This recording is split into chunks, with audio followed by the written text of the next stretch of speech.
तो हेलो बच्चों, नमस्कार। एक बार फिर से आपका स्वागत है अपने YouTube चैनल विनय की पाठशाला में। आज बच्चों हम लोग इस वीडियो में कक्षा 8 की गणित, बहुत डिमांड थी आप लोगों की, इकाई 14 वृत्त की स्पर्श रेखाएं, उसको हम लोग डिस्कस करेंगे। तो बच्चों देर किस बात की, चलते हैं क्लास में। और सबसे पहले हम लोग कुछ बेसिक कॉन्सेप्ट समझ लेते हैं। तो इसमें कुछ शब्द हैं जिनका प्रयोग बहुत ज़्यादा होगा, वो है छेदिका, प्रतिच्छेद रेखा क्या होगी, स्पर्श रेखा क्या होगी और स्पर्श बिंदु क्या होंगे, उसको हम लोग जान लेते हैं।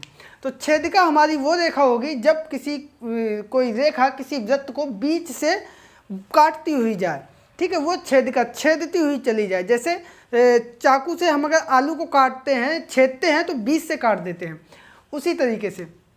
अब यहाँ पे देखो दो शब्द हमने माने हैं, एक है पी और एक है आर। आर हमारी होती है रेडियस, सब लोग जानते हैं, त्रिज्या। तो वो वृत्त के केंद्र से वृत्त के परिधि के बीच की दूरी होती है। यहाँ पे एक दूरी हम ले रहे हैं पी, और वो है हमारी वृत्त के केंद्र से जो स्पर्श, जो छेदिका है, जो रेखा है, उसके बीच की लंबवत दूरी, ठीक है।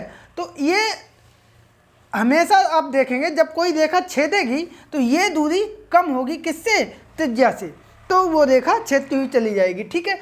दूसरी आती है स्पर्श रेखा। अब स्पर्श रेखा क्या होगी, जहाँ पर ये लंबवत दूरी और ये वृत्त की त्रिज्या दोनों आपस में बराबर हो जाएंगे। उस कंडीशन में क्या होगा कि वो रेखा काटती हुई नहीं जाएगी बल्कि उसको छूती हुई निकल जाएगी, जैसा कि इस चित्र में आप लोग देख रहे हैं। अब यहाँ पे जहाँ पे छुएगी वही बिंदु हमारा कहलाएगा स्पर्श बिंदु। क्लियर हो गया। तो यहाँ से 3 पॉइंट निकल के आते हैं कि अगर P हमारा जो है वो बड़ा है R से, तो अगर ये P यहाँ पे आप देखेंगे, यहाँ पे P छोटा था, अगर P ज़्यादा होता R से तो ये रेखा हमारी ऐसे कहीं निकलती, इसको छूती हुई नहीं जाती, ठीक है। तो उस कंडीशन में रेखा जो है वृत्त को प्रतिच्छेद नहीं करेगी। दूसरी कंडीशन, जो दूसरा चित्र बना हुआ है, कि अगर P बराबर R है तो वो रेखा स्पर्श करती हुई जाएगी, यानी स्पर्श रेखा कहलाएगी। और फिर है अगर P छोटा है R से तो वो हमारी जो है छेदक रेखा हो जाएगी, जैसा कि हमारे पहले चित्र में दिखाया गया था, ठीक है। तो ये बेसिक कॉन्सेप्ट था। और अब हम लोग चलते हैं बिना देर किए एक्सरसाइज 14A पर। तो बच्चों यहाँ पर हमारा एक्सरसाइज 14A का पहला प्रश्न दिया गया है कि पार्श्व चित्र में, यानी इस चित्र में O वृत्त का केंद्र है और कुछ रेखाखंड खींचे गए हैं। ज्ञात कीजिए कि वृत्त की ये चीज़ें हमें ज्ञात करनी है। ये चित्र दिया गया है। सबसे पहले हमसे कह रहा है दो छेदक रेखाएं, छेदक रेखाएं, जो रेखाएं उसको अंदर छेदती हुई जा रही हो। तो कौन सी दो छेदक रेखा हो गई, एक हमने ले ली ये AC, ये वाली अंदर से जा रही ना, व्यास है इसमें, तो क्या हुआ, और CF, CF, ठीक है। ये दो हो गई छेदक रेखा। एक और छेदक रेखा है HE, चाहो तो वो भी लिख दो, लेकिन दो पूछा है, दो हमने लिख दी। इसके बाद है दो स्पर्श रेखाएं, वो रेखाएं जो इसको स्पर्श करती हूँ। तो एक तो ये स्पर्श कर रही है G और F, दूसरी ये स्पर्श कर रही है H और G, ठीक है। आगे कह रहा है कि एक व्यास, व्यास वो होता है जो रेखा वृत्त के केंद्र से होके जाती हो। तो वृत्त के केंद्र से होकर जा रही है ये, और दोनों परिधि पे तक जो, तो ये BA, ये हो गया व्यास। तो ये हो गया हमारा BA या AB, ठीक है। आगे कह रहा है एक स्पर्श बिंदु। तो एक स्पर्श बिंदु A भी है, H भी है, कोई भी मान लो। तो A या H हमने डाल दिया, ठीक है। और अंत में कह रहा है एक जीवा। तो जीवा कौन सी होगी, कोई भी एक जीवा बता दो। एक जीवा हमारी ये है DE, और एक जीवा कौन होती है, जीवा वो होती है जो वृत्त के अंदर से जाए। तो ये हमारी जीवा, छेदक रेखा ये है पूरी, और जीवा है हमारी जो वृत्त में है, ठीक है। और एक जीवा हमारी है HE, ये हमारी है वृत्त की एक परिधि से शुरू, दूसरी परिधि, ये जीवा होती है। एक जीवा के और उदाहरण देखो, बताएं, ये जीवा है, ये जीवा है, ये वृत्त के अंदर जो रेखा होती है वृत्त में ही, वो हमारी जीवा कहलाती है। तो इस प्रकार से ये आपने देखा कि ये हमारा प्रश्न नंबर 1 कंप्लीट होता है। आई होप आप लोग समझ गए होंगे। और अब चलते हैं प्रश्न नंबर 2 पर। तो बच्चों यहाँ पर हमारा दूसरा प्रश्न दिया गया है कि केंद्र O और त्रिज्या R वाले वृत्त की स्पर्श रेखा T है जो वृत्त को बिंदु P पर स्पर्श करती है। यदि रेखा T पर स्थित कोई अन्य बिंदु Q है, यानी ये अन्य बिंदु Q हमने माना है, तो निम्न कथनों में से सत्य अथवा असत्य बताइए। सत्य और असत्य इन कथनों में हमें बताना है। चित्र एक बार फिर से ध्यान से देख लो। ये वृत्त का केंद्र है ओ, आर त्रिज्या है, जहाँ पे स्पर्श कर रही है वो बिंदु P है, T रेखा का नाम है और एक अन्य बिंदु Q है जो कि उसी रेखा पर स्थित है। ठीक है, तो यहाँ पे दो चीज़ें होंगी। चित्र को देख के कंडीशन, तभी रेखा स्पर्श करती है जब त्रिज्या जो है यानी R बराबर होगी OP दूरी के। R बराबर OP, एक तो ये हमारा सत्य होगा। दूसरा, ये OQ जो है ये हमारा ज़्यादा होगा। क्या होगा? ज़्यादा होगा OQ किससे? ये त्रिज्या से, R से बड़ी होगी। ये दोनों कंडीशन होंगी, तो यही दोनों कंडीशन सही होंगी, बाकी सारी गलत होंगी। तो OP बराबर R, OP बराबर R, यानी ये कथन हमारा कैसा है? सत्य है। बाकी और OQ ज़्यादा है R कम है, एक ये कथन हमारा कैसा है? ये भी हमारा सत्य है। बाकी जितने भी कथन हैं वो हमारे असत्य हैं। ठीक है, समझ गए आप लोग बिल्कुल स्पष्ट तरीके से। ये भी हमारा असत्य, ये भी हमारा असत्य,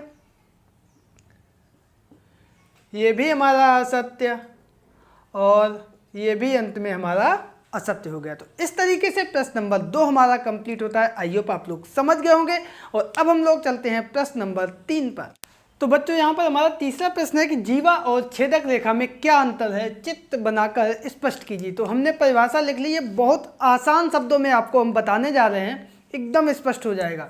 जीवा हमारी जो है किसी वृत्त की वह सरल रेखा है जिसके दोनों बिंदु, जिसके दोनों सिरे उस वृत्त की परिधि पर हों। ध्यान देना, जैसे ये हमारी जीवा है तो ये दोनों सिरे इस वृत्त की परिधि पे है। P और Q जो है ये O वृत्त का केंद्र है। ठीक है, अब हम बात करते हैं छेदक रेखा की। तो जीवा को दोनों तरफ बढ़ा देने पर जो रेखा प्राप्त होगी उसको हम लोग छेदक रेखा कहेंगे। जैसे पिछले चित्र को ही हम इसमें आगे बढ़ाएंगे। ये हमारी थी जीवा, ठीक है, इसको हम लोग कहेंगे जीवा।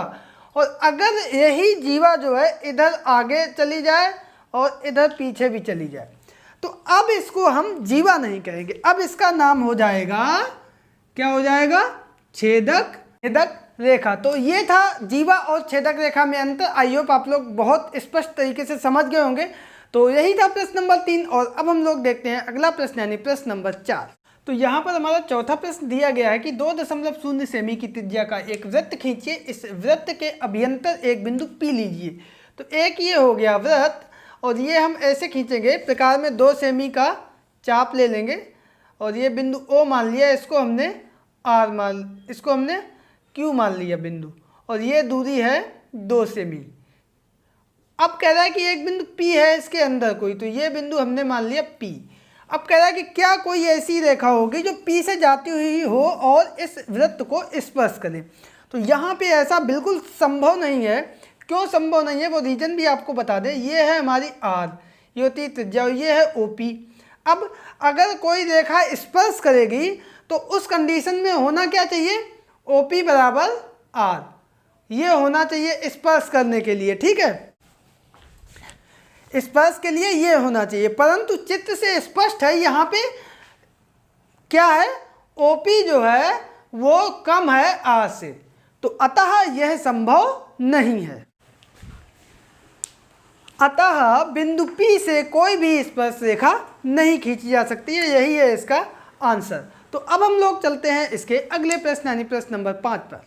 तो बच्चों यहाँ पर 5वां प्रश्न हमारा दिया गया है कि किसी वृत्त की छेदक रेखा और स्पर्श रेखा में क्या भिन्नता होती है, चित्र द्वारा स्पष्ट कीजिए। तो सबसे पहले हमने कुछ परिभाषाएं लिख ली हैं, आसानी होगी आपको बताने में। तो सबसे पहले हम बात करते हैं छेदक रेखा की। तो छेदक रेखा हमारी वह रेखा होती है, पिछले जब वीडियो स्टार्ट किया था तब भी आपको बताया था, जो किसी वृत्त को 2 जगह पे प्रतिच्छेद करती हो। ठीक है, जैसे ये चित्र हमने बनाया, यहाँ पे है O वृत्त का केंद्र और ये जो है R डैश यहाँ पे प्रतिच्छेद कर रही है, तो ये हमारी हो गई छेदक रेखा। इसने वृत्त को 2 जगह पर प्रतिच्छेद किया है। अब एक कंडीशन भी होती है, अगर ये हम त्रिज्या मान लें O और ये स्मॉल r हमने मान लिया है और ये इस पर लंब डाल लिया यहाँ से, तो ये P हो जाएगा। तो एक कंडीशन अभी हम लोगों ने पढ़ी थी, OP जो है इस कंडीशन में हमेशा छोटा होगा, R बड़ा होगा।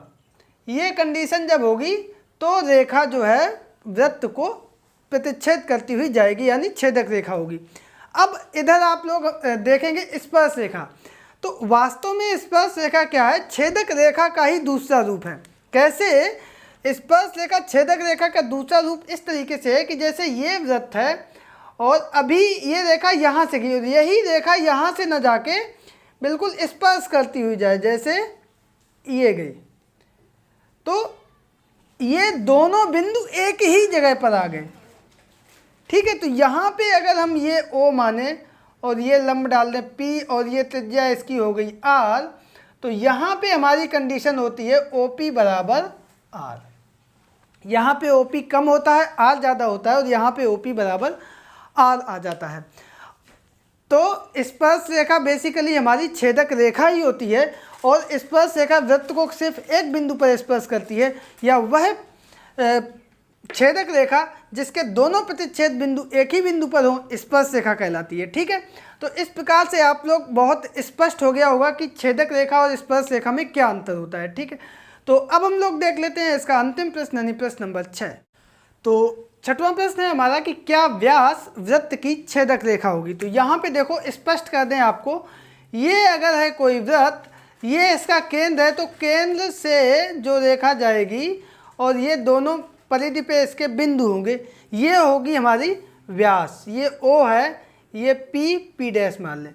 तो रेखा हमारी वो होती है जो यहाँ से इधर जाए और इधर भी दोनों तरफ बढ़ जाए और अनंत पे चली जाए। चूँकि ये यहीं पे ख़त्म हो रही है वृत्त की परिधि पे, इसलिए इसको हम लोग बोलते हैं जीवा। क्या बोलते हैं?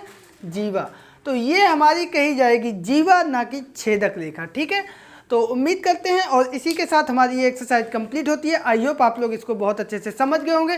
वीडियो पसंद आने पर इसको लाइक करें, दोस्तों के बीच में शेयर करें और चैनल को अगर अभी तक सब्सक्राइब नहीं किया तो चैनल को कर लीजिए सब्सक्राइब। मिलते हैं कल पे एक नए वीडियो और एक नई एक्सरसाइज के साथ।